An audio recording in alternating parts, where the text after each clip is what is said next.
Now this is part 4 of the story. Now remember, in 1947, just days after that Roswell crash, a second UFO was discovered by young Gerald Anderson and his family, and they reported finding 3 dead aliens and 1 live one. Now the military soon showed up, and a red-headed officer and a black sergeant threatened his family to keep this a secret.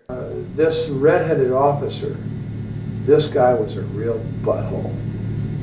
He made all the threats. He threatened to have people shot.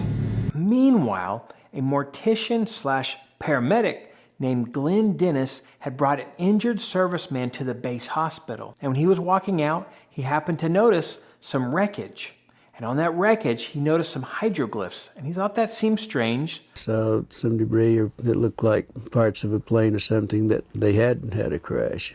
The designs or something, it kind of reminded me of maybe some Egyptian signs or whatever. And when he asked if there had been an accident or a wreck, and he asked if anyone had been hurt, a red-headed military man and a black sergeant threatened him, and they told him to forget everything he saw and no, there had not been a crash. He encountered, he was a red-headed officer and very nasty.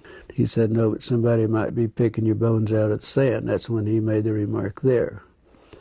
Then there was a black sergeant.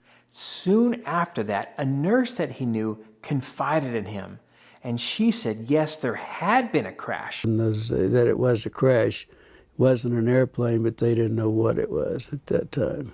And she assisted with autopsies on 3 beings that were small, gray, had strange skin, and organs she could not identify. There was 3 bodies. She said 2 of them were very mutilated. 1 looked like it might have walked out, or that it, might have lived a little while. Now, days later, she vanished. Glenn was told that she died in a training accident. Now, before disappearing, she told him that those beings that she saw were not from Earth. The heads were somewhat larger than a human heads. The hands were long, no thumbs. It was just a long. Now in part 5, we're going to go into why Roswell ties into Area 51. But what do you think happened to the alien that was still alive?